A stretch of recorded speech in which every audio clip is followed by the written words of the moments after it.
நன்றிங்க அண்ணா. ரொம்ப அது ஒரு அண்ணன் ஏர்போர்ட் மூர்த்தி அவங்ககிட்ட தொலைபேசி மூலமாக நான் தொடர்பு கொண்டு என்று பேசினேன். என்னுடைய வருத்தங்களையும் நான் தெரிவித்தேன். எப்படிப்பட்ட ஒரு தமிழகத்தில் டிஜிபியினுடைய அலுவலகத்தினுடைய வாசல்ல ஒரு 4-5 விஷம கிருமிகள் ஒரு கட்சியினுடைய பெயரை, தலைவருடைய பெயரை சொல்லி செருப்பெடுத்து அவர் அடிக்க வர்றாங்கன்னா தமிழகத்தில் சட்டம் ஒழுங்கு எங்க இருக்கு? ஏன் காவலர்கள், அதை காவல்துறை நண்பர்கள் கையை கட்டி ஏன் வேடிக்கை பார்க்கறாங்க? மூன்றாவது என்ன நடவடிக்கை எடுத்திருக்கிறாங்க?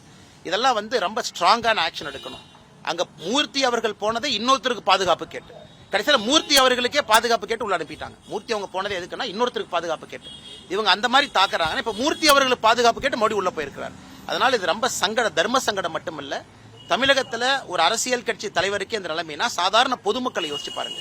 டிஜிபியினுடைய அலுவலக வாசல்லே அந்த நிலைமைனா ஒரு டீ கடையிலயோ ஒரு கிராமத்திலேயோ ஒரு பெண்ணுக்கோ ஒரு சகோதரிக்கு இருக்கக்கூடிய நிலைமை எடுத்து பாருங்க. இது முதலமைச்சர் நேரடியாக தலையிடணும். இது கமிஷனர் தலையிடுறாங்க, இன்ஸ்பெக்டர் தலையிடுறாங்க தாண்டி முதலமைச்சர் நேரடியாக தலையிட்டு இதற்கு ஒரு முற்றுப்புள்ளி வைக்கணும். கூட்டணி கட்சி பேரை சொல்லி போனாங்க, அண்ணன் திருமாவளவன் அவங்க பேரை சொல்லி போனாங்க, 4 விஷக்கிருமிகள் போனாங்கன்னா அவங்க ஆளுங்கட்சியினுடைய அதிகாரத்தில் நாம் இருக்கிறோம் அப்படிங்கிற நம்பிக்கையில தான் அவங்க போயிருக்கிறாங்க.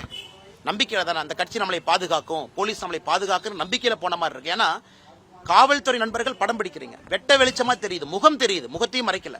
அவ்வளவு தைரியமா செய்யறாங்கன்னா தைரியம் எங்கிருந்து வருது? அதனால் முதலமைச்சர் நேரடியாக தலையிட்டு மக்களுக்கு ஒரு நம்பிக்கை ஏற்படுத்தணும். தமிழகத்தில் யாரு வேண்டுமானாலும் அவருடைய கருத்து இருக்க வைக்கலாம். பொதுவெளியில அவருடைய கருத்து சுதந்திரத்துக்கு இது போன்ற பிரச்சனை வராது. நன்றி அண்ணா. இது ரொம்ப மோசமான உதாரணம் மட்டுமல்ல, இது தமிழகத்தினுடைய சட்டம் ஒழுங்கையே கேள்விக்குறியாக்குது.